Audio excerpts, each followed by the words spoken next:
स्वमनसः सर्वार्थानामुपक्रमे यन्नत्वा कृतकृत्यास्यस्तन्नमामि गजाननम् यस्य निःश्वसितं वेदायो वेदेभ्योऽखिलं जगत् निर्ममेतमहं वन्दे विद्यातीर्थमहेश्वरम् अविद्याभानुसन्तप्तो विद्यारण्यमहं भजे यदर्ककरतप्तानामरण्यं प्रीतिकारणम् महादेवं त्रिनयनं भस्मोद्धूलितविग्रहम् चिन्मुद्रितकरां भोजं दत्तात्रेयं नमाम्यहम् सदाशिवसमारम्भां शङ्कराचार्यमध्यमाम् अस्मदाचार्यपर्यन्तां वन्दे गुरुपरम्पराम् नमः सदसे नमः सदसस्पतये नमः सखीनां रोगाणां चक्षुषे नमो दिवे नमः पृथिव्यै सभाये नमः। ఈ కార్యక్రమం సంకల్పించినప్పటి నుంచి ఇది ఎలా సమాప్తవుతుంది అని కొంచెం మనస్సులో భీతి కూడా కలిగింది. పేపర్ వార్తలు చూస్తే అటు విశేషమైన తుఫాను వాతావరణం, మళ్ళీ ఉత్తరాంధ్రలో కళ్ళకలకలు అవి వచ్చేస్తున్నాయి, అక్కడికి వెళ్ళొద్దంటూ కొన్ని వార్తలు. చిట్ట చివరికి పరమాత్మ అనుగ్రహంతో ఈరోజు చివరి రోజు యాగ ప్రక్రియలో అయితే అవబృతం చిట్ట చివరి రోజు. అయితే ఈ సప్తాహపూర్వకంగా మనం ఏదో వేద విద్యా గోష్ఠి నడిపించుకున్నాం. పెద్దలు అనేక మంది వారి వారి కార్యక్రమాలు కూడా మానుకునో వాయిదా వేసుకునో వచ్చినందుకు చాలా సంతోషంగా కూడా ఉంది. ముఖ్యంగా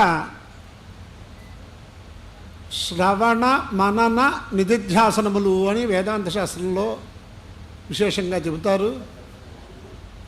కర్మకాండలో కూడా, అంటే వేదము కర్మకాండ బ్రహ్మకాండ కాండద్వయోపపాధ్యాయ కర్మ బ్రహ్మస్వరూపిణే స్వర్గాపవర్గ రూపాయ యజ్ఞేశాయ నమో నమః అని మనం సాంప్రదాయకంగా ఏ హోమం చేసినా కాండద్వయాన్ని గురించి చెబుతారు. అంటే ప్రవృత్తి ధర్మం గృహస్థాశ్రమాన్ని స్వీకరించి పరమాత్మ అనుగ్రహంతో క్రమక్రమంగా ఉన్నతమైన స్థితికి వెళ్ళటం అనేది కర్మకాండ లక్ష్యం. జ్ఞానకాండ లక్ష్యం ఇంకా ఇవేమీ వద్దు, సర్వకాల సర్వావస్థల యందు జీవన్ముక్తత్వ స్థితికి మారాలి అనుకోవటం. ఈ రెండు విషయాలు కూడా వేదాధీనం తప్ప ఇంకా దేనివల్ల తెలియవు.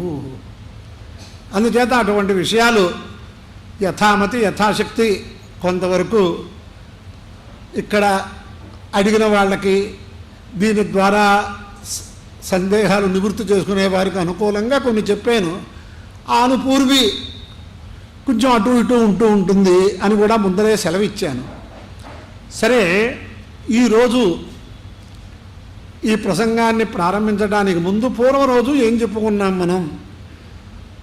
కొంత మనలో, మన కుటుంబాల్లో కానీ మన బంధువుల్లో కానీ మన మిత్రుల్లో కానీ ఉన్నటువంటి కొన్ని లౌకికమైన ఇబ్బందులు కూడా కొన్ని మనం మాట్లాడుకోవటం జరిగింది.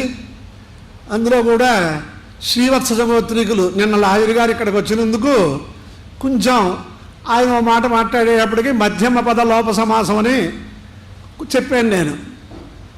మేము కష్టాలు వింటూ కూర్చున్నాం ఇంటి దగ్గర అంటే కష్టాలు పోగొట్టడానికి విన్నారు అన్నట్టుగా నేను నిన్న చెప్పాను. ఆ సమయంలో శ్రీవత్స సగోత్రీకుల్ని మనం వేళాకోళంగా మధ్యమ పద లోప సమాసం చేసి పురుగుల గోత్రంగా కూడా వర్ణించాం. ఏమిటి పురుగుల గోత్రం అంటే పురుగులను పోగొట్టే గోత్రం. పెస్టిసైడ్స్ లేనప్పుడు ఆ పరశురామ గోత్రంలో ఉద్భవించిన వాళ్ళని కాకేసి కుమ్మరి బూడిద తీసుకొచ్చి పాదుల మీద చల్లిస్తే చీడ పట్టదు అని, అంటే పురుగులను పోగొట్టే గోత్రికులు అని దానికి ఒక అర్థం అన్నమాట. దాన్ని ఆ మధ్యమ పద లోప సమాసం మధ్యమ పదం తీసేసి పురుగుల గోత్రం అంటూ సరదాగా వేళాకోళంగా మాట్లాడే స్థితి. అంటే మధ్యమ పద లోప సమం గురించి సరదాగా మాట్లాడాను. అలాగే ఈరోజు చిట్ట చివరి రోజు ఇంకా ఉపనయనం గురించే సంగ్రహంగా చెప్పుకున్నాం. వేదాధ్యయనాన్ని గురించి చెప్పాలి అంటే వివాహ సంస్కారాన్ని గురించి కొంతవరకు మనం ముచ్చటించుకున్నాం. పూర్తిగా చెప్పాలి అంటే ఏకాదశి జాగరణ చేయటానికి సిద్ధమవుతాం. ఎప్పుడు అవుతాం? జగద్గురువులు ఇక్కడ ఏమైనా కార్యక్రమం చేస్తే సిద్ధమవుతాం, లేకపోతే మనం ఎవరో ఇక్కడ ఉన్నాం. అందుచేత సంగ్రహంగా ఆ విషయాలు కూడా చెప్పుకోవలసి ఉంది. అలాగే కొంతమంది చిరంజీవులు శతరుద్రయం గురించి దాని గురించి కూడా మనం తెలుసుకుందామని అనుకుంటే నాకు అనిపించింది 8ంటికి సమాపనం చెయ్యాలి అంటే చివరి రోజు ఎంతవరకు చెప్పగలం అనుకుంటే అప్పుడు నాకు అనిపించింది ఇంకా మహానుభావులు లోకంలో అనేక మంది ఉన్నారు, వాళ్ళ ముఖతః వినటానికి పరమాత్మ నా ద్వారా ఎంతవరకు చెప్పిస్తే అంతవరకే చెప్పిస్తాడు అని ఒకటి. మధుర పదార్థం తినే కొద్దీ వెలపరం వచ్చేదాకా తినకూడదుట, ఇంకా కొంచెం తినాలున్నప్పుడే మానేయాలట. అందుచేత ఇంకా ఆసక్తి ఉంది అంటే పరమాత్మ మళ్ళీ మళ్ళీ ఎప్పుడో ఏదో రకంగా మనకి ఆ బోధ అనుగ్రహిస్తాడు అని ముందే నేను సెలవు అందరికీ విన్నవించుకుంటున్నాను. ఇవాళ చిత్రంగా వేదము మీద అభిమానంతో వేదోక్త కర్మానుష్ఠానాన్ని ప్రోత్సహించాలనే ఉద్దేశంతో చేస్తున్నటువంటి చిరంజీవిని కూడా పరిచయం చేశారు. వేదం గురించి ఎవరు ఏ ప్రకారంగా సేవ చేసినా వాళ్ళకి ఉండేటటువంటి ఫలం ఏమిటి? లోపల చెప్పాను, ద్రవ్యం ఉంటే సద్వినియోగం చేసుకోవచ్చు, లేకపోతే శక్తి ఉత్సాహం ఉంటేనే ద్రవ్య వినియోగం అవుతుంది. ఎందుచేత ఉత్సాహం ఉంది శక్తి లేదు, ద్రవ్య వినియోగం చేయలేడు. శక్తి ఉంది ఉత్సాహం లేదు, ద్రవ్య వినియోగం చేయలేడు. శక్తి ఉత్సాహాలతోటి ద్రవ్య విషయం ఉంటుంది. కానీ శాస్త్రంలో ఏం చెప్పాడు? ఉపకారాయ యో బ్రూయాత్ బ్రాహ్మణానాం గవామపి బ్రహ్మయోని శతం ప్రాప్త్య దేవత్వం అధిగచ్చతి అని మనకి ధర్మశాస్త్ర గ్రంథంలో ఎవరైతే వాళ్ళకి ఉపకారం జరగడానికి, అంటే వాళ్ళకి ఉపకారం జరగడానికంటే అందరికీ ఉపకారం అక్కర్లేదా అంటే ఇక్కడ మొట్టమొదట రక్షించాలి అంటే ఏదైనా ఉపద్రవం వస్తే ఎవరిని రక్షించాలి అని లెక్క పెడితే డాక్టర్ని రక్షించాలి. వాళ్ళని కనుక ముందు రక్షిస్తే వాళ్ళ తత్వం వాళ్ళని రక్షిస్తారు. అలాగే ఈ జగచ్చక్రం ఏ పరమాత్మ అధీనంలో ఉందో ఆయన్ని ప్రతిపాదించేవి ఆయనకి ప్రీతమములైనటువంటి వేదము వేదోక్త కర్మానుష్ఠానాన్ని మనం ఆశ్రయిస్తే సర్వ జగత్తుకి ఉపకారం జరుగుతుంది. ఇది మనం తెలుసుకోవలసిన విషయం. చేత అలా చేస్తున్నారు. అందులో 4 వేదాలు ఉన్నాయి, దాంట్లో అనేక శాఖలు ఉన్నాయి. ఇలాంటివన్నీ కొంచెం వేదం గురించి తెలుసుకున్న వాళ్ళకి వరుసగా తెలుస్తూ ఉంటాయి. ఋగ్వేదము, యజుర్వేదము, సామవేదము, అథర్వవేదము. దీంట్లో ఈ మధ్యన ఇక్కడ కొంతమంది న్యాయవాది ప్రముఖులు కూడా ఉన్నారు కాబట్టి ఈ విషయాలు సభలో మాట్లాడుతున్నా. ఈ యూనివర్సిటీల్లోనూ వేద పాఠశాలలోనూ అక్కడను ఏం చేస్తున్నారు అంటే మామూలుగా కాలేజీ సంపర్కం వచ్చి ఏ వేదానికి శిష్యులు తక్కువగా ఉన్నారో ఆ వేదంలో అడ్మిషన్లు ఇస్తున్నారు. అది చాలా దోషం. మన ఆంధ్రదేశం, తమిళనాడు, కర్ణాటక, మహారాష్ట్ర ఇవి యజుర్వేద ప్రధానములు. శంకరాచార్య స్వామి వారు అప్పటికి ఉండే ధర్మశాస్త్ర వ్యవస్థను చేసి 4 16 రాష్ట్రాలుగా చేసి ఒక్కొక్క దానికి ఒక్కొక్క వేదాన్ని ప్రధానంగా చేసి పూరికి ఋగ్వేదం, అలాగే శృంగేరికి యజుర్వేదం, బదరికి ద్వారకకి సామవేదం, అథర్వవేదం. అంటే ఇక్కడ శాస్త్ర ప్రకారం ఆ వేదాలు అధ్యయనం చేసేవాళ్ళు ఎక్కువ మంది ఉన్నారు. ఒకవేళ ఇతర వేదాలు అధ్యయనం చెయ్యాలి అన్నా స్వశాఖాధ్యయనం చేసిన తర్వాత కానీ చేయకూడదు. కానీ ఇప్పుడు సీట్లు అనేవి దీంట్లో లేవండి దాంట్లో ఇచ్చేస్తాం. ఇంకొకటి ఏమిటి, పరిమాణాన్ని బట్టి కూడా కొంచెం దీంట్లో గ్రంథ భాగాలను కూడా దృష్టిలో పెట్టుకుని గమ్మునైపోతుందయ్యా ఇది అవుతాను అని చెప్పేస్తున్నారు చాలామంది. కానీ శాస్త్ర నిషేధాలు అవన్నీ. స్వశాఖనే అధ్యయనం చేసిన తర్వాత ఇతర శాఖలను అధ్యయనం చేయాలి. తర్వాత ఎన్నో మనసులో కూడా కృష్ణయజుర్వేద పండితులు ఎక్కువైపోయారండి, ఇతర వేదాలకి లేరంటూ ప్రారంభించారు. ఇది నిజం అనుకుంటున్నారు అక్కడ ఉండే అధికారులు. కానీ ఉప్పులూరి గణపతి శాస్త్రి గారు మహానుభావులు యజుర్వేద ప్రధాన క్షేత్రం అని చెప్పి యజుర్వేద పండితులే ఇక్కడ ఉండాలి. కానీ యజుర్వేదం చదువుకున్న వాళ్ళు ఇతర వేదాలు చదువుకుంటే వాళ్ళని కూడా ఒక్కొక్కళ్ళని తీసుకొచ్చి వేయటం ఏర్పాటు చేశారు. ఇప్పుడు అలా ఏర్పాటు చేసిన వ్యవస్థలో సమానంగా ఉండాలి అని కొంతమంది అధికారులు అనుకుంటున్నారు. అది మాత్రం సరైనది కాదు. అందుచేత ఆ ప్రకారంగా యజుర్వేద ప్రధానంగా ఉన్నటువంటి ఈ దేశంలో యజుర్వేదం యొక్క గొప్పతనం కూడా చెప్పాలి. అది ఎవరికి తెలియట్లే. ఎవరు ఈ యజుర్వేదం యొక్క గొప్పతనం చెప్పిన వారు అంటే అప్పయ్య దీక్షితుల వారని మహానుభావులు.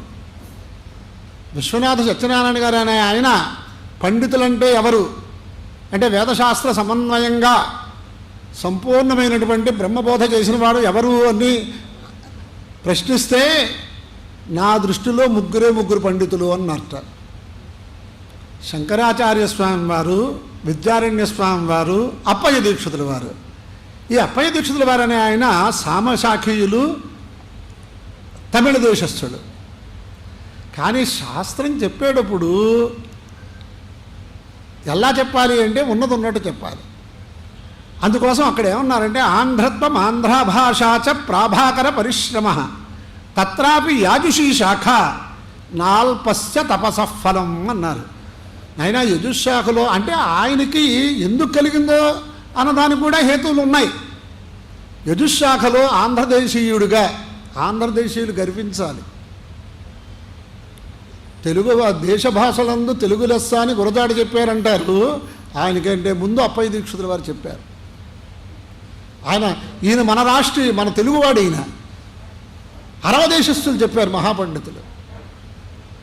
శంకరాచార్య స్వామి వారు గృహస్థగా ఉంటే చూడాలని అనుకుంటే అప్పయ్య దీక్షితుల వారిని చూడాలి అని ఐతిహ్యం.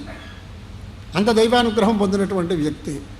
ఆంధ్రత్వం ఆంధ్రలో ఉండే ఆచార వ్యవహారాలు ఇంకొక రాష్ట్రంలో లేవని చెప్పక తప్పదు.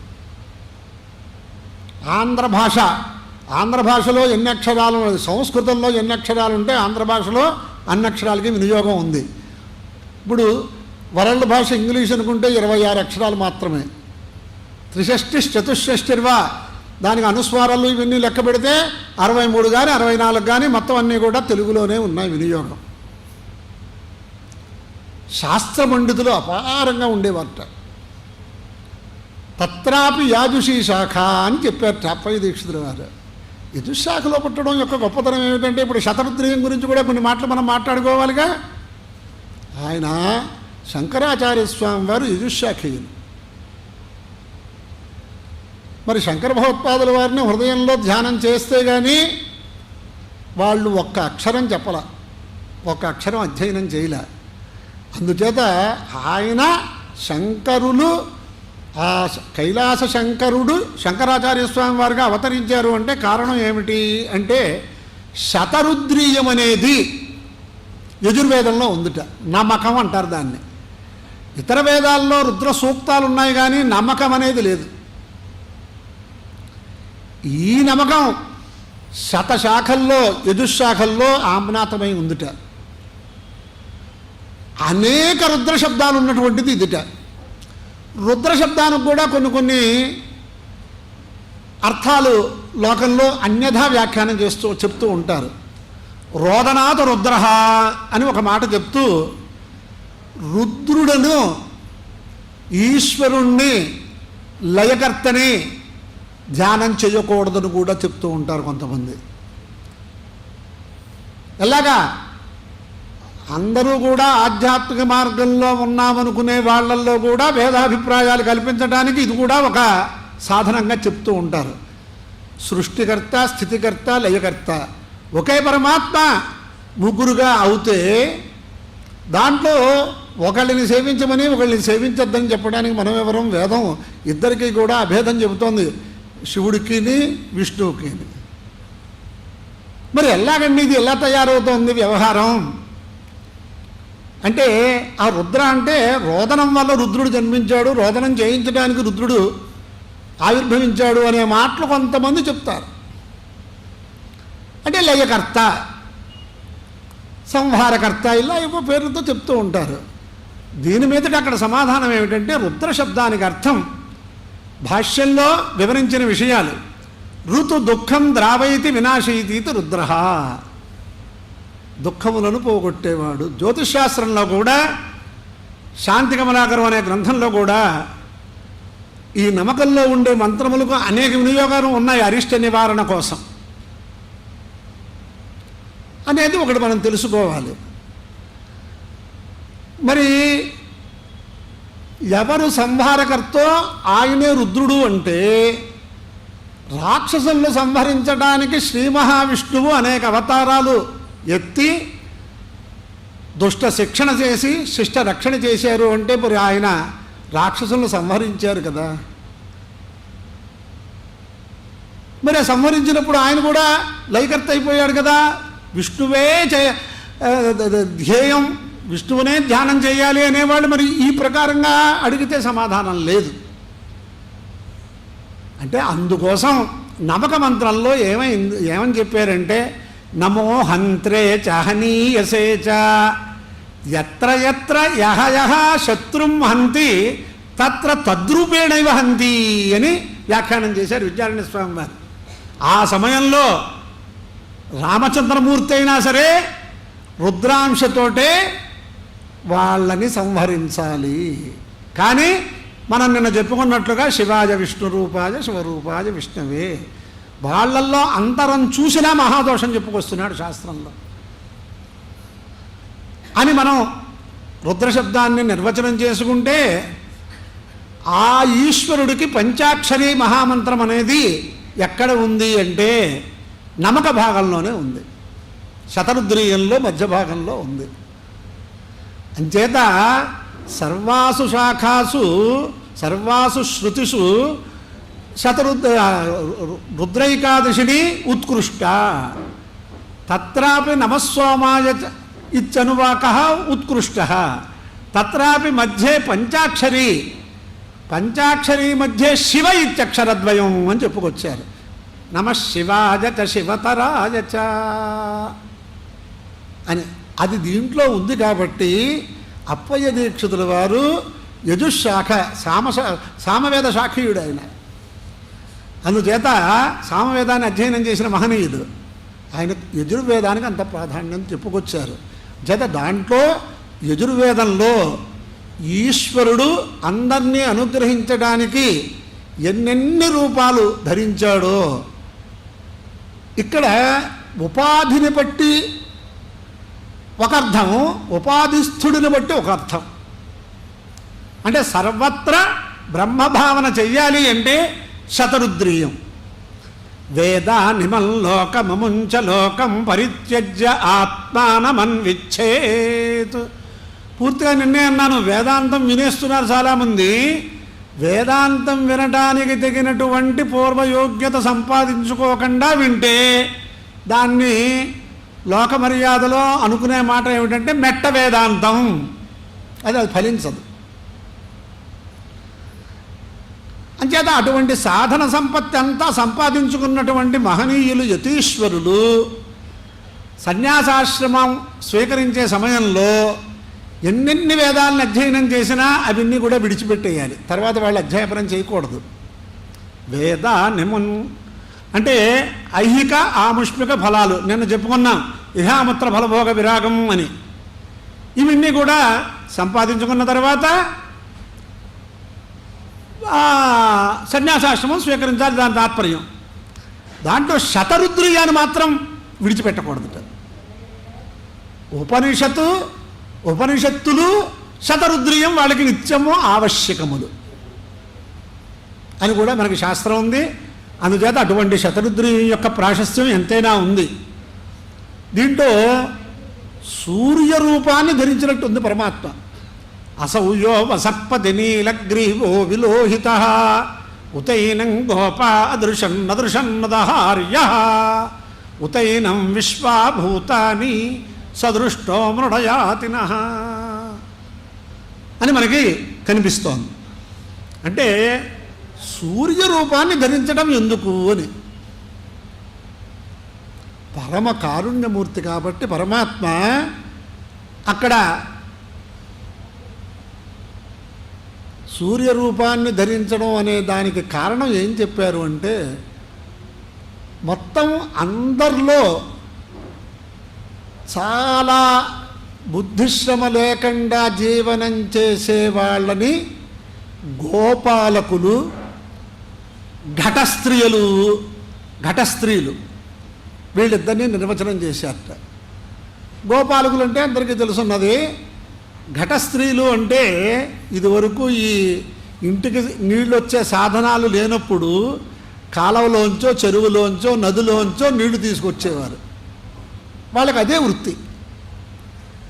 ఆ కాలువ నుంచి వాటి నుంచి నీళ్లు తీసుకొచ్చేటప్పుడు సూర్యాస్తమయం కాకుండా తీసుకురావాలి, సూర్యోదయానికి వెళ్ళి నీళ్లు తీసుకురావాలి.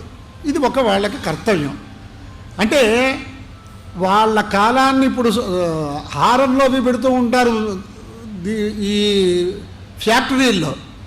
సూర్యుడు కనిపించేటప్పటికి గోపాలకులు దాని యొక్క గోవులు సంరక్షణ చేసేసి అరణ్యానికి తీసుకుపోవాలి, మళ్ళీ సూర్యోదయానికి ముందు తీసుకురావాలి, సూర్యాస్తమయానికి ముందు. అలాగే వీళ్ళు కూడా నీళ్లు అలాగే తీసుకురావాలి. అందుచేత దానికోసమైనా సూర్యుడిని చూస్తారు. ఆ సూర్యుడిని చూసినందువల్ల వాళ్ళ నిత్యకృత్య కర్మ ఆచరణ కోసం వాళ్ళు చూస్తుంటే కూడా వాళ్ళు ముక్తులు అవ్వాలి అని సూర్యుడు ఆ రూపంగా సూర్యోదయ సూర్యాస్తమయముల కోసం ప్రయత్నం చేస్తున్నాడు అని వ్యాఖ్యానం చేశారు. తాత్పర్యంగా సంగ్రహంగా చెప్పవలసిన స్థితిలో చూడండి. అంటే ఏంటి, అయ్యో ఎండొచ్చేస్తుంది, పొద్దెక్కేస్తుంది, సూర్యుడు అస్తమించేస్తున్నాడు అన్నప్పుడైనా సూర్యుడు దృష్టిలోకి సూర్యుడిని వీళ్ళు వాళ్ళ దర్శనం చేస్తారుగా. అంత కారుణ్యమూర్తి. చివరికి ఇవాళ మనందరికీ కూడా గుళ్ళకి గోపురాలకి వెళ్ళడానికి ఖాళీ లేదన్నప్పుడు సూర్యుడిని చూసి నమస్కారం చేసుకునే స్థితైనా ఉందా లేదా మనకి? అది కూడా చేయట్లేదంటే ఏమిటి మనం పని చేస్తున్న పని? అలాగే యన్మూలే సర్వతీర్థాన్ని యన్మధ్యే సర్వదేవతా యదగ్రే సర్వవేదాశ్చ తులసిత్వాన్ నమామ్యహం అని ప్రతి వాళ్ళు తులసికి నమస్కారం చేసుకోవడానికి ఏమిటి వాళ్ళకి నష్టం? ఏదైనా ఏ దేవాలయానికో వెళ్ళి టికెట్లు తీసుకుని క్యూలో దర్శనం చేసుకోవాలా? ఇంట్లో ఉండే తులసికి నమస్కారం ఎందుకు చేసుకోరు? అందుచేతే మన సంప్రదాయంలో ప్రతి సువాసిని స్త్రీ గౌరీ ప్రతిమ మీద కొంచెం కుంకం వేయటం, స్నానం చేశాక శుచిర్భూతమైన వస్త్రములు ధరించి తులసిలో కాసి నీళ్లు పోయడం, తర్వాత దైనందిన జీవితంలోకి వెళ్ళటం. ఇది ఒక సంప్రదాయం. ఇప్పుడు ఆ సంప్రదాయాలు ఎంతమంది పాటిస్తున్నారు అంటే, నా అసలు మొట్టమొదటి సంప్రదాయాలు ఇలా ఉన్నాయి. ఎక్కడికి వెళ్ళటానికి కుదరకపోయినా ఇంట్లో ఉండే పరమాత్మ దర్శనం చేయటం కోసం ఇన్ని రకాలుగా కనిపిస్తోంది మనకి అనేది. ఇటువంటి విషయాలన్నీ శతరుద్రీయంలో చెప్పారు. ఆ శివశబ్దార్థం ఏం చెప్పారు అంటే, స్వయం నిష్కల్మష స్వభక్తానిపి నిష్కల్మషాన్ కరోతి అన్నారు. ఇంకోటేమీ అనలా, స్వభక్తానిపి నిష్కల్మషాన్ కరోతి అన్నారు.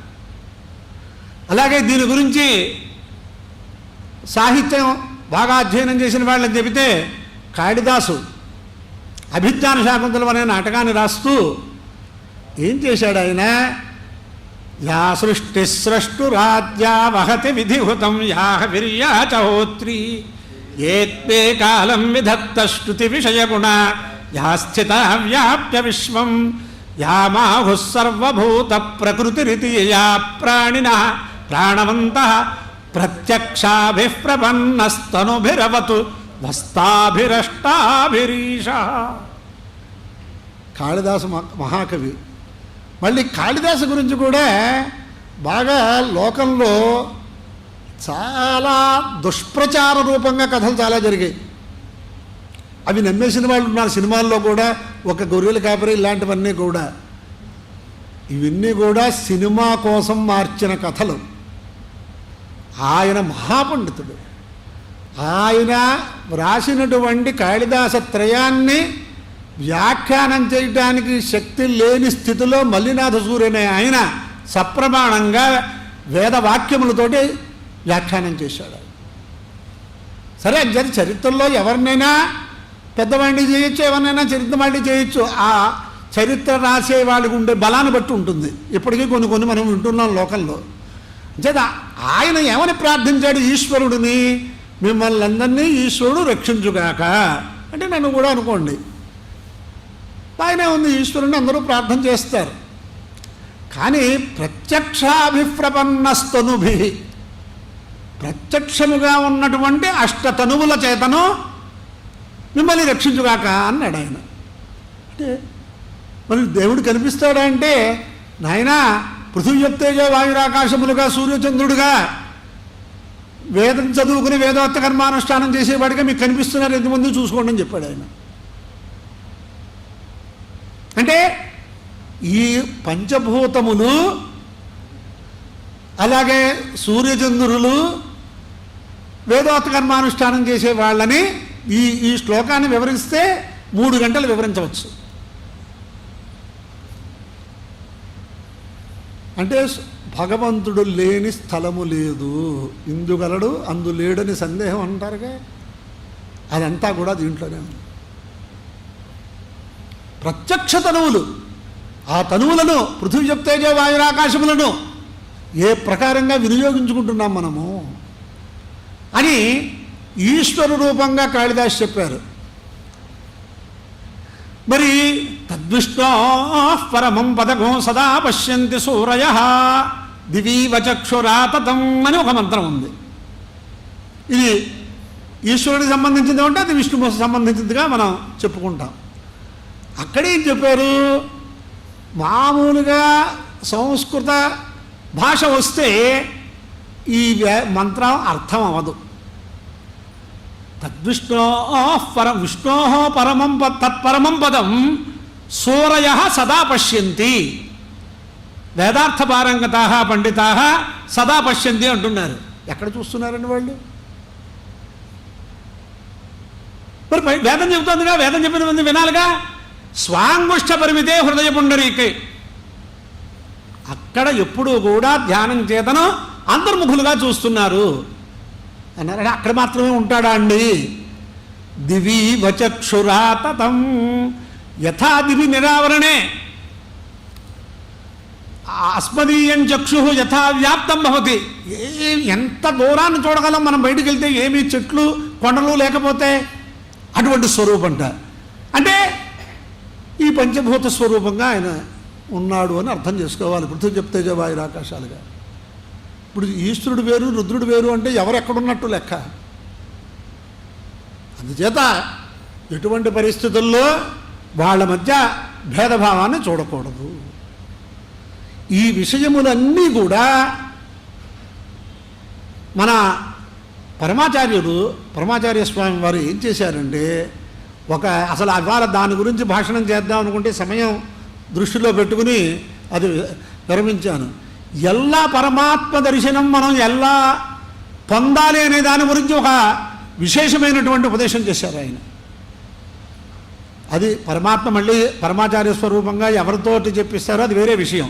అంత విశేషమైనటువంటి పద్ధతిలో మనం అన్ని విషయాల్లోనూ శాస్త్రం అంటే, శాస్త్రం అని చెబితే వేదమే అర్థం. దానికి ఏదైనా ఒక తోక తగిలిస్తే తర్కశాస్త్రము, మీమాంస శాస్త్రము, వ్యాకరణ శాస్త్రం అంటే అది పృథక్కరిస్తాం. ఇంచేత శాస్త్రీతి శాస్త్రం వేదవాక్యం ఇత్యర్థ అని శాస్త్రయోనిత్వ అధికరణంలో దాన్ని నిరూపణ చేశారు అనే దాంట్లో. అందుచేత ఆ ప్రకారంగా చిట్ట చివరికి మీ దగ్గర పరమాత్మని పూజించటానికి బాహ్య సాధనములు లేకపోతే సూర్యుల్లోనూ చంద్రుల్లోనూ మీరు నమస్కారం చేసుకుని మానసిక ఉపచారములతోటి ఆ దైవానుగ్రహం పొందొచ్చు అని కూడా వేదాల్లో ఉంది. ఇప్పుడు ఆయన ఎవరో మహానుభావుడు, ఆయన మంచి పనులు చేస్తున్నారు, ఇంత ధనం వ్యయం చేస్తున్నారు కాబట్టి ఉంది కాబట్టి చేస్తున్నారు. మనం బాధపడక్కర్లా. లేని వాళ్ళు కూడా పరమాత్మ అనుగ్రహం పొందడానికి అనేక ఉపాయాలు ఉన్నాయి. అవి పొందకుండా ఆయనలాగానే పొందాలి అనే బాధ మనం తీసుకుంటే మనం దుఃఖాన్ని పొందుతున్నాం. ఎవరి శక్తి అనుసారం వాళ్ళు పొందవచ్చు అనేది కూడా ఈ శతరుద్రీయంలో చాలా విశేషాలు ఉన్నాయి. ఆ అసంఖ్యాకమైనటువంటి దేవతాస్వరూపంతో పరమాత్మ ఎందుకుంటున్నాడో దానికి అన్నిటికీ కారణం. అలాగే సర్వ ప్రపంచాన్ని క్షేమంగా ఉండటానికి ఆ శతరుద్రీయాన్ని జపం చేసేవాళ్ళ యొక్క స్థితి చాలా విశేషవర్ణన ఉంది. అవన్నీ మనం కాలాంతరంలో పరమాత్మ మనకు తెలుపుడు చేస్తాడు. కానీ ఒకే ఒక మంత్రం, శివే నవచసాత్పాగిరిషాచ్ఛా వదామసి యథా నస్సర్వమిజ్జగదయక్ష్మం సుమనా అసతు. పరమాత్మని ప్రార్థన చేసేటప్పుడు ఏదో నా కుటుంబం బాగుండాలి, నేను బాగుండాలి, ఇలా అందరూ అనుకుంటారు, తప్పదది గృహస్థాశ్రమంలో. కానీ ఈ మంత్రం ద్వారా ఎవరి కోసం ఎవరు ఈ వినియోగం చేస్తున్నా, ఏ అభిషేకం చేస్తున్నా, హోమం చేస్తున్నా, అలాగే సర్వపృష్ఠక్రతువులో రుద్రహోమం చేస్తూ ఉన్నా అక్కడ చెప్పేది ఏమిటి, ఏమని ప్రార్థిస్తున్నారు వీళ్ళు? శివే నవచసాత్వా అంటే 8ంటికి సమాప్తి చేయమన్నారు కాబట్టి కార్యక్రమం పెద్దలు, నేను తాత్పర్యమే చెబుతున్నా, నేను ఎక్కువ వ్యాఖ్యానం చేయట్లే. అంటే వేదవాక్యముల చేతన పరమాత్మని ఎందుకు ప్రార్థన చేస్తున్నాము అంటే యథా నస్సర్వమిజ్జగదయక్ష్మం యథా అస్మదీయం సర్వం జగత్. నేను ఒక్కడే కాదు, సర్వ జగత్తు 2 రకాలైనటువంటి బాధలు పడుతోందిట. రోగం, సోమనస్యం లేకపోవటం వల్ల ఒకళ్ళకొకళ్ళు, భార్యాభర్తలైనా సరే, మనుషులైనా సరే, ఎవరైనా సరే అందరం జగన్మాత బిడ్డలమని అనుకుంటే ఎవరికి రాదు, అందరూ సోదరులుగానే ఉంటారు. అటువంటిది లేకపోవటం వల్ల అంచేత యథా నహ అస్మదీయం సర్వం జగత్ అయక్ష్మం రోగరహితం సౌమనస్యోపేతం యథా సుమనాహ సౌమనస్యోపేతం యథా భవతి తథా కర్తుమేవ మా మదీయ ప్రార్థన అని అర్థం అన్నమాట.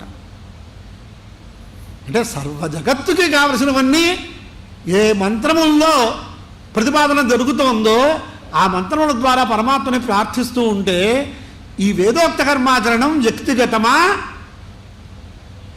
ప్రపంచానికి ఉపకరిస్తుందా, ఎవరికి వాడికి ప్రయత్నం చేసుకోవచ్చు. ఇది వ్యక్తిగతం మాత్రం కాదు. మనం చేసిన డిపాజిట్ మనకే అది ఫలించాలి, లేకపోతే మనం చెప్పిన వాడికి మాత్రమే, నామిని ఎవరికి పెడితే వాళ్ళకే రావాలనుకుంటాం. ఇక్కడ అల్లా అనుకున్నవాడు వేదోక్త కర్మానుష్ఠానానికి రావక్కర్లా అసలు. ఇది మన అనుష్ఠానం యొక్క గొప్పతనం. ఎవరికైనా చెప్పాలంటే తెలుసుకోండి,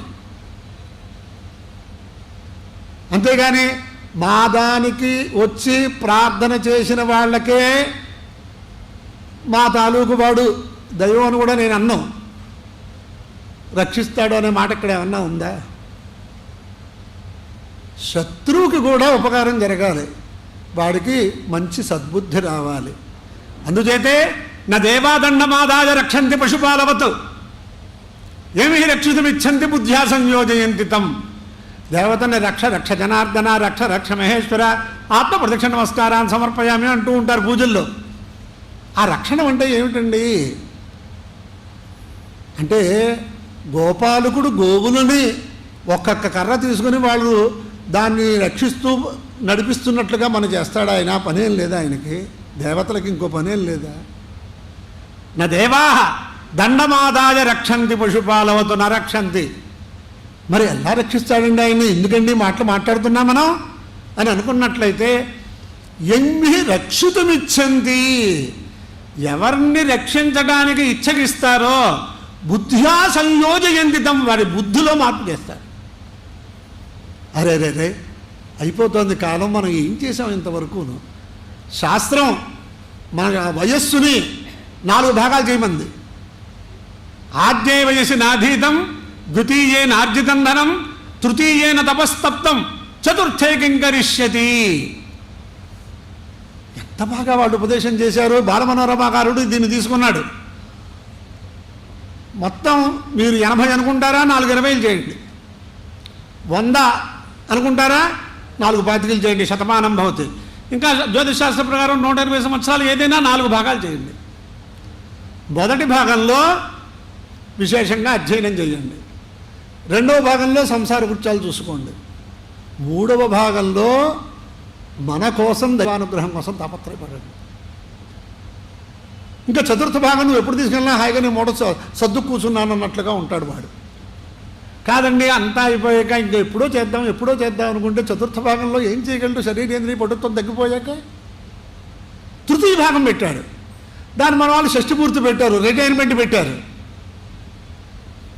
పోలే మనం చేసే పని ఏదైనా లోక కళ్యాణమా? ఆస్తులు సంపాదించుకోవటానికి. ఏమైనా కూడా వస్తాయా? రావు. నిన్నే చెప్పుకున్నాం మనం. అంచేత ఎక్కడెక్కడ పరిధులు ఎవరెవరు పెట్టుకోవాలి ఇవన్నీ కూడా మనకు శాస్త్రం చెబుతోంది. అందుచేత రక్షణం అంటే మనకి సద్బుద్ధి ప్రదానం చేస్తాడు. నాయన నువ్వు ఈ మార్గంలో వెళ్ళకు, కంటకాలు ఉంటాయి, ఈ మార్గంలో వెళ్ళని చెప్తారు.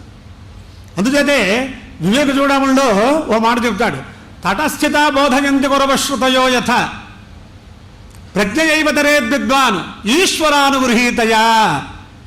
అయినా గురువులు కానీ వేదవాక్యాలు కానీ ఏం చేస్తాయి?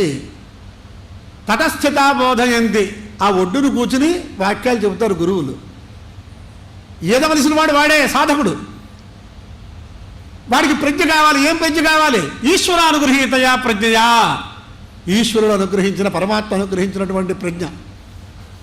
ఈశ్వరుడు అంటే శివుడని కొంతమంది అనుకుంటారు. ఈశ్వర సర్వభూతానాం హృదయేర్జున తిష్టతి.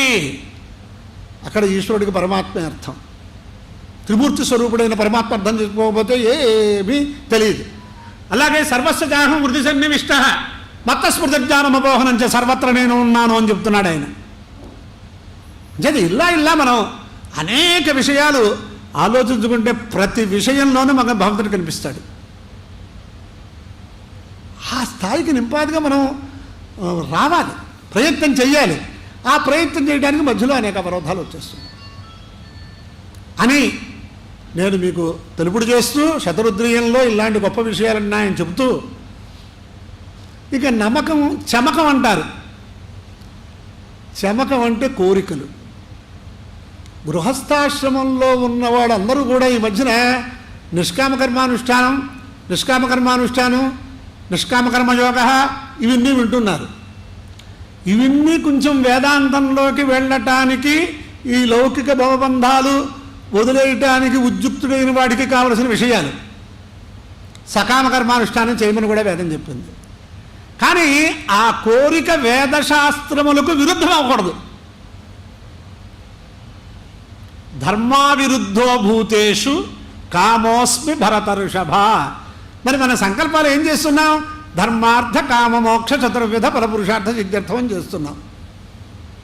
మరి నిష్కామకర్మానుష్ఠానం చేస్తే ఈ పదాలు ఎందుకు ఇక్కడ అంటే? వేదశాస్త్రములు చెప్పిన కోరికలు మాత్రమే మాకు తీరాలిగా. మా మనుష్య బుద్ధితో అనేకం కోరుకుంటూ ఉంటాం. అవతలవాడు నాశనం అవ్వాలి, యువతలవాడు నన్ను ఇన్సల్ట్ చేసాడు వాడిపోవాలి, అవన్నీ శాస్త్రం కాదు. ధర్మ అవిరుద్ధంగా ఉండాలి మన కోరిక. ఆ ప్రకారంగా అవి కూడా మనకి చెప్పారు. ఎంచేత యజ్ఞం కామైతే కామం తంతం వేదైన సాధయేచ్చు. ఏ కోరిక ఉన్నా వేదశాస్త్రముల అనుమతితోటి, వేదశాస్త్ర పద్ధతిలోనే మీరు ఆ కోరికలను సంపాదించుకోండి అని చెప్పారు. ఇలా చెప్పాక అంటే అది ఏమైపోయింది? ఇక్కడ నమ్మకంలో ఈశ్వరుని చెప్పారు అంటారు. చమకం.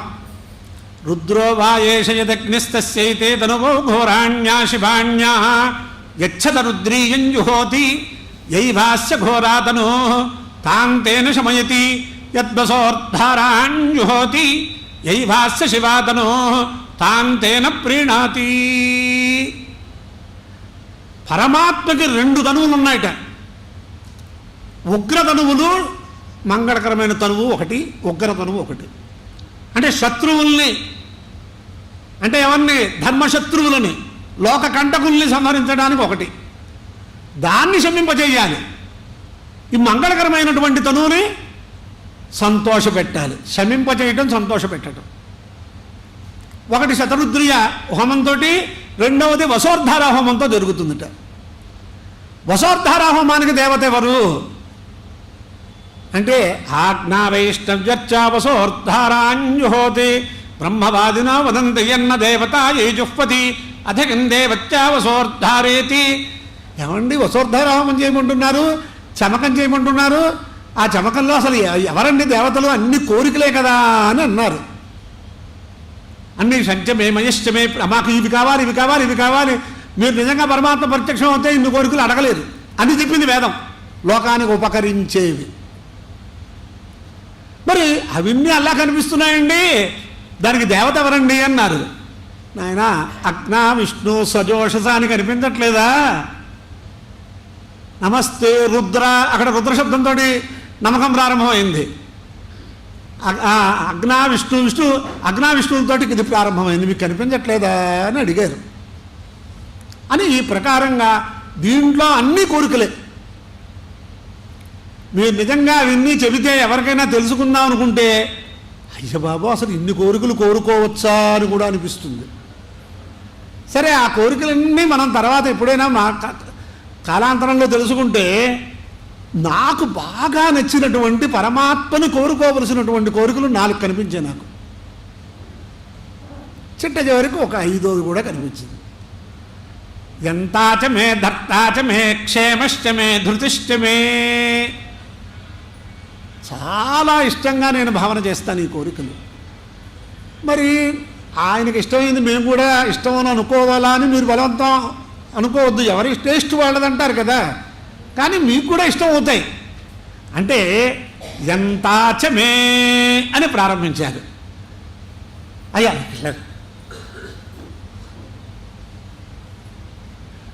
ఎంత అంటే ఎవరు? ప్రతివాడికి నియమనం చేసే శక్తి పైన ఒకటి ఉండాలి. వ్యాపారాలు చేసేవాళ్ళకి కానీ, హాస్పిటల్లో నిర్వహించే వారికి కానీ, ఏ సమస్యను నిర్వహించినా దాన్ని నియమనం చేసేవాడు కావాలి. అందుచేత నియామక ఆచార్యాది, నన్ను సర్వకాల సర్వావస్థల యందు నియమనం చేసేవాడు ఒకడు కావాలి, కంట్రోల్ చేసేవాడు. ఆచార్యాది అని విద్యారణ్య స్వామి వారు రాశారు. ఆది శబ్దం ఎందుకంటే సామాన్యంగా ఆచార్యుడు పెద్దవాడు, వీళ్ళు చిన్నవాళ్ళు అవుతారు శిష్యులు. ఒక్కొక్క చోట శంకరాచార్య స్వామి వారు దక్షిణామూర్తి విషయంలో అవి వేరే విషయాలు. అందుచేత ఆచార్య స్థానం ఎప్పుడూ శూన్యంగా ఉండకూడదు. మనం ఎవరో ఒకళ్ళ కంట్రోల్, లేడికి లేచిందే ప్రయాణం కాబట్టి నాకు ఇది తోచింది నేను ఇలాగే చేస్తాను. నా దగ్గర నుంచి వరంగల్ నుంచి ఒక ఆయన వచ్చారు, నాకు గణపతి హోమం ఈ ప్రకారంగా షిఫ్ట్ వారీగా 24 గంటలు చేయాలి అంటూ ప్రారంభించాడు. మీకు ఎంత కావాలో అంత ఇచ్చేస్తారు. నాకు ఇలా వచ్చిందండి అన్నారు. నేనేమి మీ మాటలకి లొంగేవాడిని కాదు, మీ ద్రవ్యానికి 24 గంటలు ఈ ప్రకారంగా చెయ్యమని చెప్పే కల్పం ఏమన్నా తీసుకురండి అన్నారు. నాకు తోచిందన్నారు, వెళ్ళిపోండి అన్నాను. అంటే మేము ఇలా అందరికంటే విలక్షణంగా చేసామని అనుకుంటున్నారు, కానీ ఏ కాలంలో ఏ హోమం చేయాలో వాళ్ళకి తెలియదు. నేను షిఫ్ట్ ప్రకారం ఇలా చేయించేశానండి, ఏదో ఫ్యాక్టరీలో వర్క్ చేయించినట్లుగా. అంచేత ఇలా మన కోరికలు ఉంటాయి. కొంతమంది నాకు దానం చేయడమే స్వభావం, నేను దానం చేసేస్తానంటే శాస్త్రం ఉంది, గృహస్థు సర్వస్వదానం చేయకూడదు.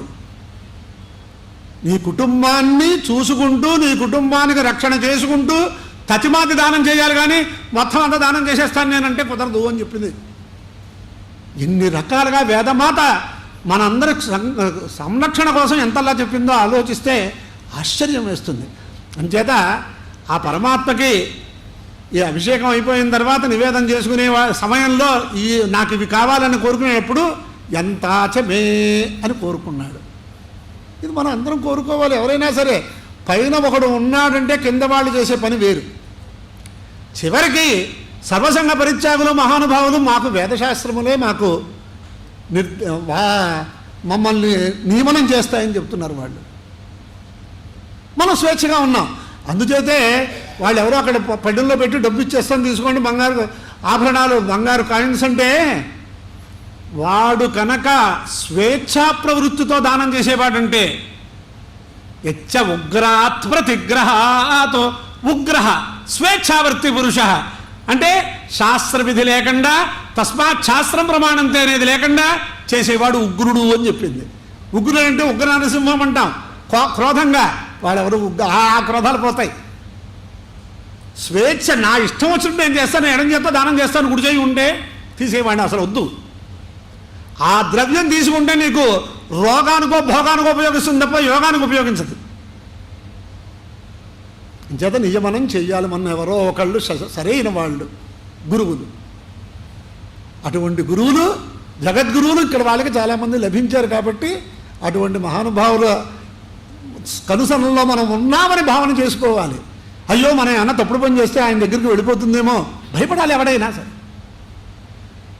ధర్తాచ మే పోషకవర్గ పిత్రాది అన్నారు.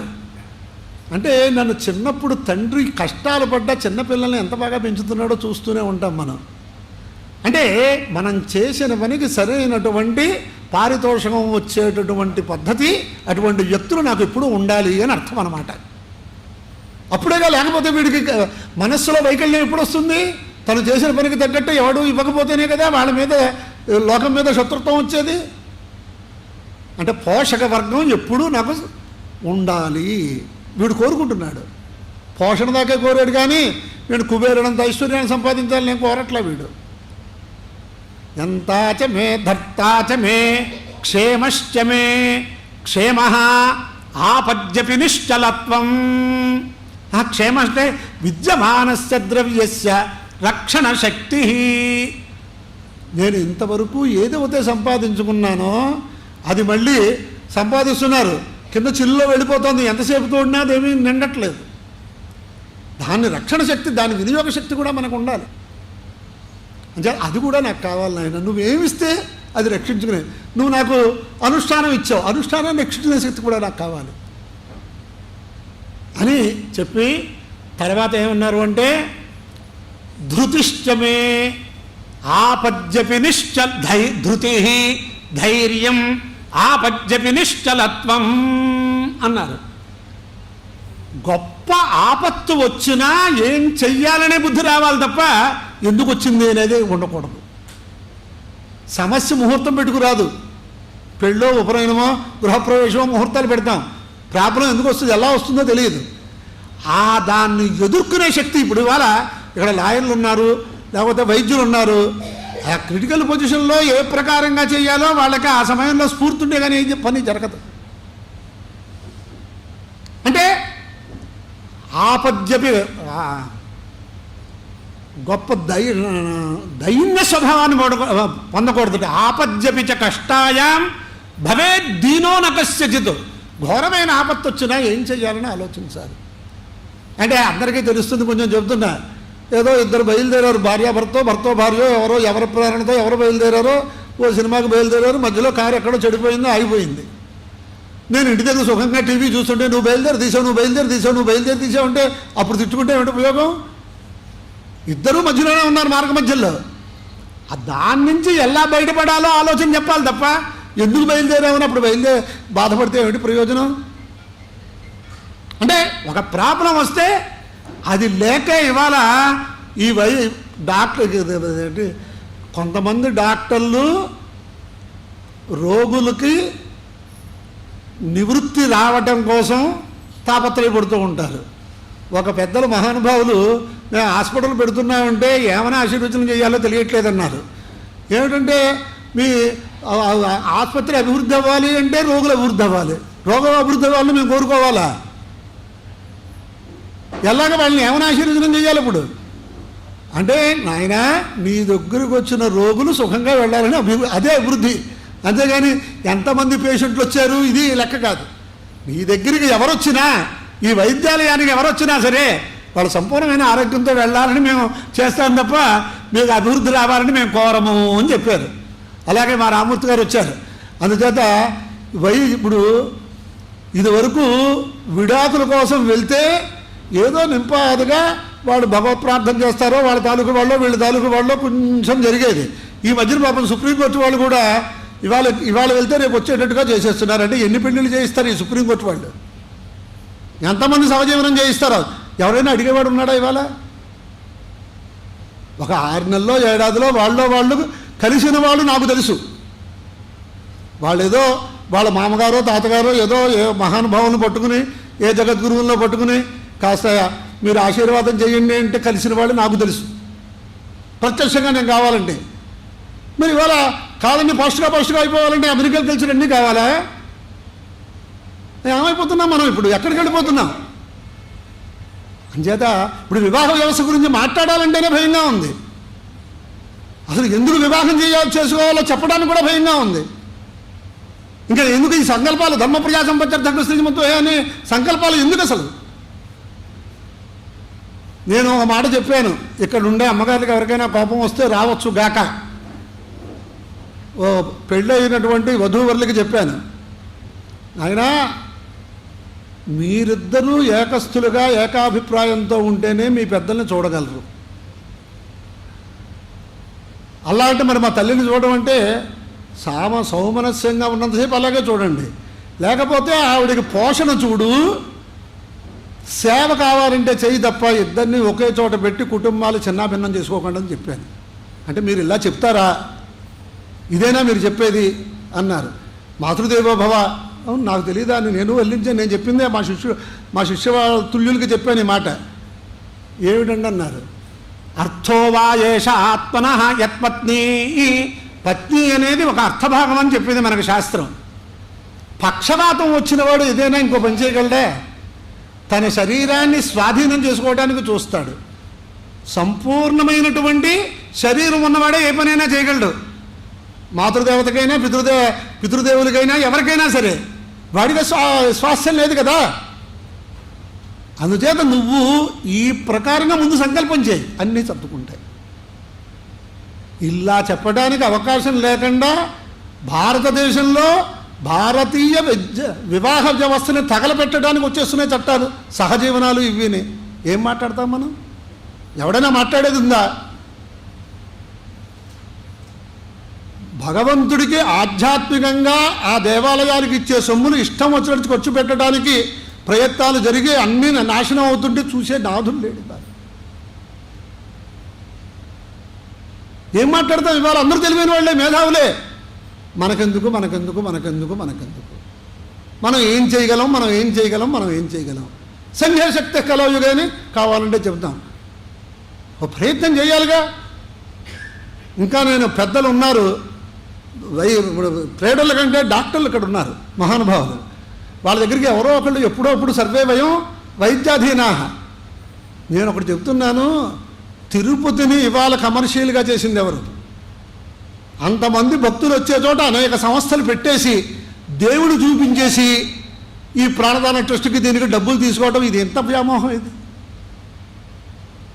మీరు దైవకృతమైన కార్యక్రమాలుగా ఏమన్నా తీసుకోండి, మిగిలిపోతే తీసుకెళ్ళి గవర్నమెంట్కి ఇవ్వండి, వాళ్ళు చేసుకుంటారు. ఆ రక్షణ అంతా మీరు పెట్టుకుంటే ఎన్ని రకాలైన ఇబ్బందులు వస్తున్నాయి.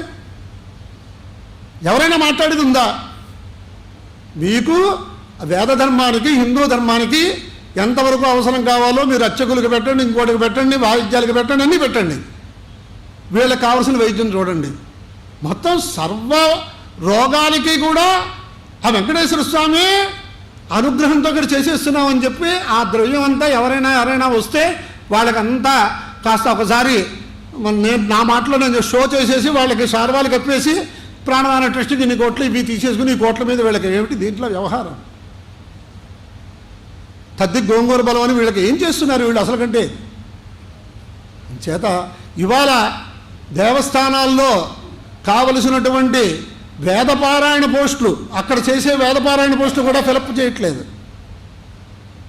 ఆయనకి వేదం కావాలి. పరమాచార్య స్వామి వారు వేద సంరక్షణకి అక్కడ అనేక రకాల దేవస్థానం ద్వారా చేయాలంటే అవన్నీ కూడా నిద్రపోతున్నాయి. ఎవడైనా పట్టించుకునేవాడు ఉన్నాడా? అంచేత ఈ ప్రకారంగా ఇలా ఉంటున్న స్థితిలో గృహస్థాశ్రమం గురించి ఏదైనా శతరుద్రియం గురించి చెప్పాను. అలాగే చమకంలో 2 వాక్యాలు స్పృశించాను. చివరికి సూషాచమే సుదినంచమే అని వాక్యం ఉంది. అంటే సుష్టు సంధ్యావందనయుక్త ప్రాతకాల మమ భవతు అని. అసలు మనం ఎవరైనా సూర్యోదయాన్ని చూస్తున్నావా, సూర్యాస్తమయాన్ని చూస్తున్నావా? కోరుకుంటున్నాం, దానికోసం ప్రయత్నం చేయట్లే. సుదినం చమే. సుదినం అంటే ఏమిటి అంటే దాన యజన అధ్యయనయుక్తం కృత్స్నం దినం అని రాశారు. ఏదో ఒకటి అధ్యయనం చేయాలి, ఏదో ఒకటి చదవాలి, ఆధ్యాత్మికంగా ఎంతో కొంత దానం చేయాలి. పూగి ఫలమైన దానం చేయి. అది కూడా లేదు, నీ వాక్కుతోటి ఎవరికైనా ఉపకారం జరగడానికి మాట్లాడు. వాగ్దానం రాజకీయ నాయకులు చేసే వాగ్దానం కాదు, వాచ ఎవరికైనా బాగా ఉపకరించడానికి మాట్లాడు. అదేనా మనం చేస్తున్నామా? అది లేదు. అందుచేత సుదినం అంటే అది సుదినం. ఇప్పుడు ఇవాళ వచ్చారు, ఓసారి దైవానుగ్రహం కోసం చేసుకున్నారు, అదే మనకి యజనం. కాస్త మంచి మాటలు విన్నారు, అదే అధ్యయనం. ఇలా ఎందుకు చేయలేం మనం అని అనుకుంటే, వాళ్ళకి విహితమైనటువంటి గ్రంథాలు వాళ్ళకి వచ్చినటువంటి భాషలో ఇంగ్లీష్ మీడియంలోనే చదివారు. ఇంగ్లీష్లో మంచి రామాయణం చదవండి. రామాయణం 3 సార్లు మొదటి నుంచి చివరి దాకా చదవండి. కానీ ఒకసారి చూసేసానండి అంటే ఏం తెలిసింది మీకు? చక్షురక్షర సంయోగం ఉన్నప్పుడు చదివి తెలుసుకోవచ్చుగా మీరు. రోజు ఒకసారిగా చదవాలని అనుకోండి, దాంట్లో సంస్కృత శ్లోకాలు చదవలేదు, తెలుగు అర్థం చదవండి. మొదటిసారి చదివితే రాక్షసులు మర్కటాలు ఇవి కనిపిస్తాయి, తర్వాత మనకి దాంట్లో తెలుస్తుంది విషయం. త్రిచింతనం సప్తచింతనం అంటాడు. మనం ఏమీ చేయట్లేదు, భగవంతుడి అనుగ్రహం కావాలి. అందుచేత ఈ ప్రకారంగా ఎంతసేపు మనం చర్చించుకున్నా, ఎంత గోష్ఠి విన్నా, మనం ఆంతర్యాన్ని పరిశుద్ధంగా పెట్టుకుని ఎవడికి వాడు చాలా విశేషంగా ఆధ్యాత్మికంగా అభివృద్ధిలోకి రావాలని కోరుకుంటేనే ఈ వాక్యాలకి సార్థక్యం. అదొక్క విషయం చెబుతూ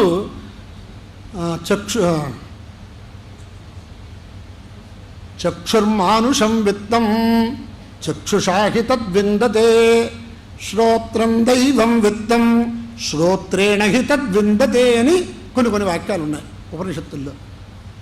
మనకి ఉండేటటువంటి ఐశ్వర్యం 2 రకాలుగా ఉంది. చాక్షుషం అంటే మన చక్షురింద్రియం చేతను చూడబడేది.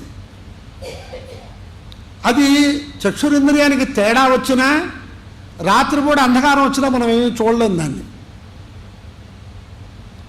శ్రోత్రంతో వినేటటువంటిది దైవం విత్తం అంటే ఆధ్యాత్మిక విషయములు, ఆ పరమాత్మని గురించినటువంటి స్తవములు, ఇవన్నీ కూడా అవి కంఠస్థమైపోతే మనకి చక్షురింద్రియం పనిచేయకపోయినా విడిపోతుంది. ఇలాంటి ఆస్తి అంటే ఏమిటి? ఇలాంటివన్నీ కూడా మనం ఆలోచించుకుంటే చాలా అమూల్యమైన విషయాలు మనకు తెలుస్తాయి.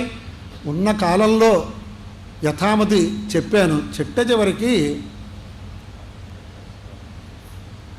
ఏదో ఒక ముక్తాయింపు ఇవ్వాలి కాబట్టి ఆధ్యాత్మికంగా అనేక విషయాలు చెప్పవలసినవి ఉన్నాయి పరమాత్మను తెలుసుకోవటానికి. సరే, అవి చూద్దాం తర్వాత కాలాంతరంలో. తే శవా పరికీర్త్యంతే ఏషాం హృది నకేశవ. ఒకచోట కేశవా అంటే కేశవ, దాన్ని దీర్ఘం చేసి సరదాగా దాన్ని వ్యత్యాసం చేస్తే కేశవా, ఎవరు శవములు అంటే డాక్టర్ గారు వాళ్ళే మాట్లాడితే జీవుడు వెళ్ళిపోయిన వాళ్ళందరూ అంతే. కానీ కేశవా పరికీర్త్యంతే అని ప్రారంభించారు. ఏషాం హృది న కేశవ, ఎవరి హృదయ పుండరీకంలో పరమాత్మ ఉన్నాడు, పరమాత్మ వల్లే మన జీవనం జరుగుతుంది, పరమాత్మ మీద ఆధారపడాలి అనే అభిప్రాయం లేకుండా ఉన్న వాళ్ళందరూ కూడా శవములు, జీవన్మృతులు అని చెప్పారు శాస్త్రం. తే శవా పరికీర్త్యంతే ఏషాం హృది న కేశవ కేశవార్పిత చిత్తాయే న శవాహ న పునర్భవాహ. ఆంతర్యం స్వచ్ఛాంతఃకరణం సంపాదించుకుని శాస్త్ర ప్రకారం అక్కడ ఆ ఆంతర్యం పరమాత్మకి అర్పిస్తే కేశవార్పిత చిత్తాయే న శవాహ న పునర్భవాహ. పునర్జన్మ, ఇలా ఎన్ని రకాలుగా వాళ్ళు ఎక్కడ ఆపత్కాల విషయంలో కూడా వాళ్ళు మనకు చెప్పినటువంటి వాక్యములను మననం చేసుకుంటే మనకు దుఃఖం అనేది ఉండదు. శ్లేష్మాశ్రు బాంధవైర్ముక్తం యతః ప్రేతః అవశంభుంక్తే తతః నరోదితవ్యం క్రియాకార్య స్వశక్తితః అని చెప్పారు. ఇప్పుడు ఎవరైనా పోతే బాధపడుతూ ఉంటాం. ఒకవేళ బాధపడకుండా ఉంటే కూడా తప్పు అనుకుని కాస్త ఏదో బాధపడడానికి కావాల్సి కూడా ఏ అమృతాంజనమో రాసుకున్న వాళ్ళు కూడా నాకు తెలుసు, ఏమన్నా అనుకుంటారేమో అని. అలాగే అప్పగింతలు అయ్యేటప్పుడు బాధపడకపోతే ఆ సన్నాయి ప్రారంభించేటప్పటికి అది ఒక పెద్ద ఇది అనుకుంటారు. అసలు కన్యాదానం చేసేప్పుడు ఎవరు బాధపడరు, ఫోటోలకు పోజులు ఇస్తారు. అది ఎందుకు బాధపడాలో తెలియదు, అంత క్రితమే అయిపోయింది దత్తం. ఇలా ఉంటుంది లోకం వ్యవహారం. అందుచేత ఇక్కడ అంటాడు, మన వాళ్ళు ఎవరైనా వెళ్ళిపోతే వాళ్ళ గురించి బాధపడితే ఏమొస్తుంది అని అడిగారు. శ్లేష్మాశ్రు అంటే కొంచెం గద్గతం అయిపోయి శ్లేష్మం వస్తుంది, వేడికి కొంచెం ఉష్ణ బాష్పాలు వస్తాయి. ఈ రెండు ఎవరిని గురించి ఉద్దేశించేమో వాళ్ళు అనుభవించాలట. మనం వాళ్ళ గురించి బాధపడుతున్నాం కానీ వాళ్ళని ఇబ్బంది పెడుతున్నాం. వాళ్ళకి ఏమి ఇవ్వాలి, ఏమి ఇస్తున్నాం. అంతహా నరోదితవ్యం, మీరు రోదనం చేయకండి. మరి ఏం చేయాలి? క్రియాకార్య స్వశక్తిత, శాస్త్రం చెప్పిన ప్రకారం మీరు ఆ క్రియలు చేయండి. ఎటువంటి ఉపదేశం చేశారు వాళ్ళు, ఎంత ధైర్యంగా చెప్పారు, ఇంకా బాగా చెప్పాడు. నిజంగా భగవద్ అనుగ్రహం కోసం తాపత్రయపడేవాడు ఎవడైనా సరే తనుత్యజన్ నశోచేత్తు స్వజనం వైష్ణవో జన. ఇప్పుడు వైష్ణవులు అంటే నామం పెట్టుకున్న వాళ్ళనే ఒకే అర్థం మనకందరికీ తెలుసున్నది, అది ఎక్కడా లేదు శాస్త్రంలో. ఏముంది? పూర్వభాషి ప్రసన్నాత్మ సర్వేషాం వీతమత్సర అనసూయుర్గుణగ్రాహి సవాచ్య వైష్ణవో జన. ఎవరండి వైష్ణవుడు? వైష్ణవుడు అంటే పూర్వభాషి. మనకి ఎవరైనా కనిపించినా వాడు మనని పలకరించలేదు అనుకుంటాం. అసలు వాడు పలకరించలేడు, మనమే పలకరించకూడదు. అహంకారం అడ్డొస్తుంది. వాడు ఏ ప్రమాదంలో ఉన్నాడో, ఏ రోగంలో ఉన్నాడో, దృష్టి దోషంతో ఉన్నాడో మనకు తెలియదు. నన్ను ఆయన పలకరించలేదు, నేను ఇంత ఉపకారం చేశాను ఆయనకి. రాముడికి కూడా స్మిత పూర్వభాషి అని పేరుంది. అలా అందరి యందు చక్కగా మాట్లాడటం ముందు ప్రారంభించాలట. అప్పుడు అత్తగారికి, కోడలకి, ఇంకోళ్ళకి ఇవి రావు. ప్రసన్నాత్మ, ప్రసన్నమైన అంతఃకరణంతో ఉండాలి.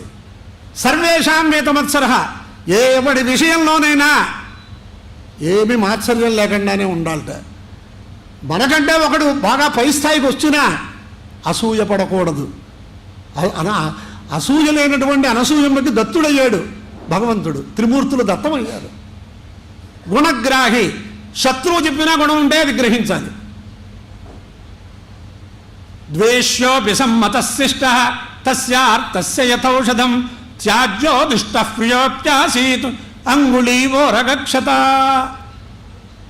అనసూయుర్గుణగ్రాహి సవాచ్యో వైష్ణవ. ఇక్కడ దీంట్లో ఊర్ధ్వపుండరం, త్రిపుండరం ఏమన్నా ఉన్నాయా? దీంట్లో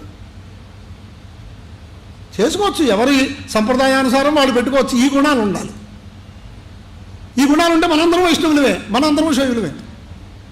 ఇవి లేకుండా ద్వేషాన్ని పెంచుకోవటాని కోసం చేస్తే అదేమీ చివరిదాకా లాగదు.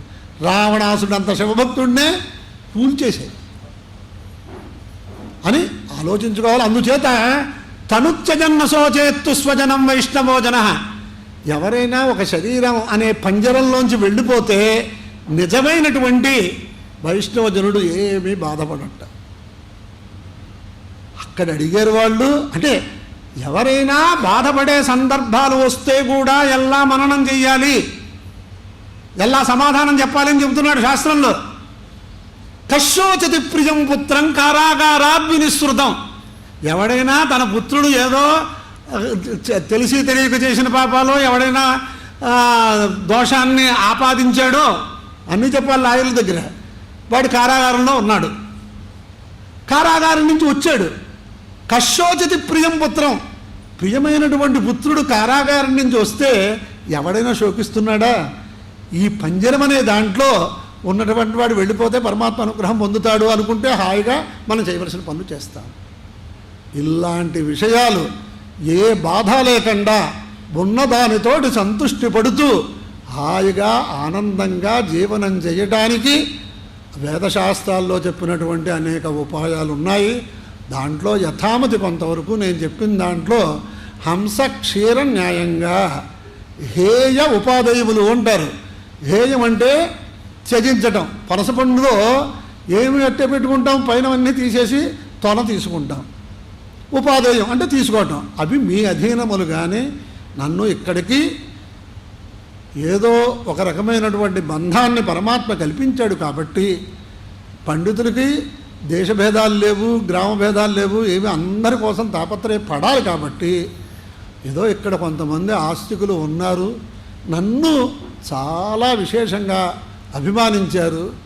వాళ్ళు ఏదో నన్ను అభిమానించినందుకు మీరు రజ్జు సర్పభ్రాంతి పడ్డారయ్యా, వీళ్ళ దగ్గర ఏ సత్తా లేదు అని నా అంతటి నేను ఎప్పుడప్పుడు చెప్పుకోవాలిగా. నా స్థాయి వత్సమ పాతకై నాస్తి పాపగ్ని తత్సమానహి అంచేత ఉన్నంతలో యథామతి గురువుల అనుగ్రహంతో నేను చెప్పినటువంటి మాటల్లో మంచి మాటలు ఏమైనా ఉంటే మీరు స్వీకరించి ఆ పరమాత్మ అభేదమైనటువంటి అవతారమూర్తి అయినటువంటి పరమాచార్య అనుగ్రహంతో ఆ జగద్గురుడు యొక్క దివ్యానుగ్రహానికి పాత్రులు అవ్వాలి అని నేను ఆ పరమాత్మని ప్రార్థిస్తూ మీకు విన్నపం చేస్తూ, ఎప్పుడైనా ధర్మ మార్గంలో ఎవరు చేసినా నిన్నే చెప్పాం, దేన్ని అపేక్షించకుండా చెబితే ఉండే ఆనందం వేరు, దేన్నైనా అపేక్షించి చేస్తే ఉండే పద్ధతి వేరు. ఇప్పుడు ఈ వారం రోజుల్లో నేను ఏదైనా ద్రవ్యాన్ని అపేక్షించి ఇక్కడ చెప్పడానికి నేను ఒప్పుకుంటే ఇదే సమయంలో ఇంతకంటే ఎవరైనా ఇంకోటి ద్రవ్యం ఇస్తే వెళ్ళిపోతానుగా నేను. అంచేత అల్లా జీవనం చెయ్యాలి, ధార్మిక జీవనం చేయాలి అని ఇక్కడ పెద్దలు ఆశీర్వచనం చేస్తూ ఆ భగవంతుని ప్రార్థన చేసి ఈ జీవుడు ఆయన శ్రీభాష్యం అప్పలాచార్యుల వారు ఆయన చాలా సుస్థిగా ఉన్నప్పుడు వేదసభ పెడితే నేను వచ్చాను. మా ఉత్తరాంధ్ర ట్రస్ట్ దూర్వాసులు భాస్కరమూర్తి గారు వాళ్ళు చెబితే ఆయన మా నాన్నగారికి నాకు చాలా ఆత్మీయులు. ఆయన చాలా ఆ వార్ధక్యంలో వచ్చి ఆయన మెమెంటోలు ఇచ్చారు. అయిపోయింది, సత్కారాలు అయిపోయి దిగిపోతున్నాం, ఇక్కడెక్కడో పెద్ద స్థలంలో జరిగింది, నన్ను కాకేశారు. ఆయన ఆ సమయంలో ఎక్కువ మాట కూడా రావట్లే. ఆయన ఏమన్నారంటే, గణపాఠి గారు ఈ దీనుడు హీనుడు జాగ్రత్తగా ఉపాధి విడిచిపెట్టాలని అక్షంతలేయండి అన్నాడు ఆయన. ఆ సమయంలో కూడా ఈ దీనుడు హీనుడు ఎలా చెప్పారో చూడండి. ఆయన ప్రలోభాలకు లొంగకుండా ఇతర దేశాలకి వెళ్ళకుండా రాముడే సర్వస్వం అని ఆయన జీవనం చేసినటువంటి మహావ్యక్తి. ఓ వేద పండితుడిగా ఆయన కంటే ఆయన సగం వయస్సు కూడా లేదు నాకు. నన్ను కాకేసి అంటే ఈ జీవుడు ఉపాధి విడిచిపెట్టేటప్పుడు కూడా యయ్యం వాపి స్మరం భావం జగత్యంతే కళేబరం తంతమే వేదికౌంతేయ సదా తద్భావభావిత అన్నట్లుగా మంచి భావంతో నేను ఉండేటట్లుగా పెద్దలు అనేక మంది వేద పండితులు ఉన్నారు, శాస్త్ర పండితులు ఉన్నారు, ఆధ్యాత్మికంగా చాలా విశేషంగా అభివృద్ధిలోకి వస్తున్న వాళ్ళు వచ్చిన వాళ్ళు ఉన్నారు. వాళ్ళందరూ భగవంతుని ప్రార్థన చేస్తూ నన్ను మనసా భావన చేయమని కోరుతూ ఇంకొక చిన్న విషయం చెబుతున్నా. ఏదో సత్కారం చేస్తారు, ఇదివరకు మన శంకర జయంతి నాడు బ్రహ్మాండమైన సత్కారం పొందాను, అంత క్రితం పొందాను. కానీ ఈ 7 రోజులు సుమారు రోజు మీరు ఇళ్ళ దగ్గర నుంచి దూరం నుంచి వచ్చారో దగ్గర నుంచి వచ్చారో 3-4 గంటలు నాకు టైం ఇచ్చారుగా. ఈ టైంలో మీరు ఎంతైనా సంపాదించుకుంటారు, ఆ సంపాదన అంతా నాదేగా.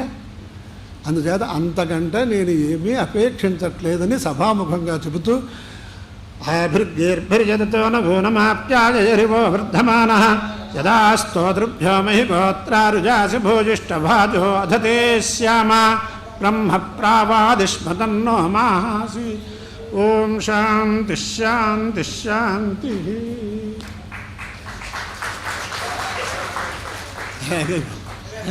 నాకు అధ్యయనానికి జీవనానికి కారకులైనటువంటి మాతృవాత్సల్యం ఇచ్చేవాళ్ళు కొంతమంది ఉన్నారు. ఈ మధ్యన సుస్థిగా ఉన్నారు తెన్నేటి వారు, వారు బెంగుళూరులో ఉన్నారు. వారు అస్వస్థత వల్ల రాలేకపోతే నేను రానప్పుడు మీరు ఉపన్యాసాలు చెప్పేస్తున్నారా అని అడిగారు. మీరు ఎటువంటి ఇబ్బంది పడకుండా వినటానికి ఏర్పాటు చేశారంటే ప్రత్యక్షంగా వినే యోగం లేదు అన్నారు. అలాంటి వాళ్ళందరూ ఎందుకు నా యందు వాత్సల్యం చూపిస్తున్నారో నాకు తెలియదు. కానీ ఏ పఠంతి ద్విజావేదం పంచయజ్ఞ రతాశ్చయే త్రైలోక్యం తారయంచేతే పంచేంద్రియ రతాపి. పంచమహాయజ్ఞాలు చేసుకుంటూ వేదాధ్యయనం చేసేవాడు లోకత్రయానికి ఉపకరిస్తాడు. అంచేత అటువంటి వాళ్ళందరూ కూడా నన్ను అక్కడి నుంచే ఆశీర్వచనం చేస్తున్నారని భావన చేస్తూ ఏదైనా ఈ 4 వాక్యాలు చెప్పగలిగాను అంటే మాతాపితరులు, సద్గురువులు, ప్రోత్సాహకులు వాళ్ళ వల్ల చెప్పాను అని.